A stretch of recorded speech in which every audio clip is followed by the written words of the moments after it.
యావండి, నిన్న ఇంటి ఓనర్ వచ్చే నెల నుండి రెంట్ పెంచుతానని చెప్పెళ్ళాడు. మళ్ళీనా? ఏంటో సంపాదించిందంతా అద్దెలకి సరిపోతుంది. హా. ఏంటి సీనన్నా అలా డల్గా ఉన్నావు? ఏముందిరా, ఇంటి ఓనరు మళ్ళీ అద్దె పెంచాడు. ఈ చాలా జీతాలతో ఎలా గడపాలా అని ఆలోచిస్తున్నా. అదేంటి ప్రభుత్వం ఇళ్ల స్థలాలు ఇస్తుంది, పేరు రాంచుకోలేదా? ఆ వాలంటీర్ వచ్చి రాసుకెళ్ళాడురా. పని జరుగుద్దని నాకు నమ్మకం లేదు. ఎమ్మెల్యే కన్నబాబు గారిని కలవలేకపోయావా?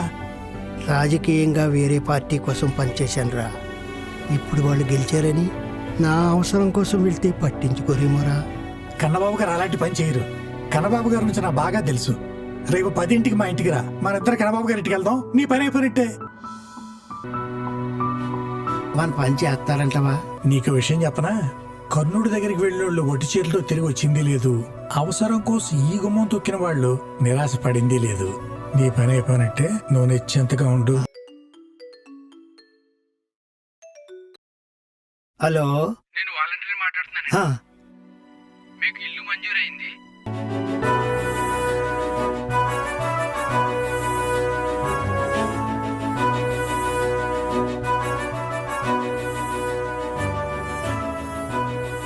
పేదవాడికి ఇల్లు అనేది ఒక కళ. ఆ కళను నిజం చేసిన నాయకుడు శ్రీ కురసాల కన్నబాబు గారు. ఇలా ఒక ఇల్లే కాదు, పేదవాడికి ఏ అవసరం వచ్చినా అన్ని వేళలా అందుబాటులో ఉండి నియోజకవర్గ అభివృద్ధిని మెరుగుపరిచారు.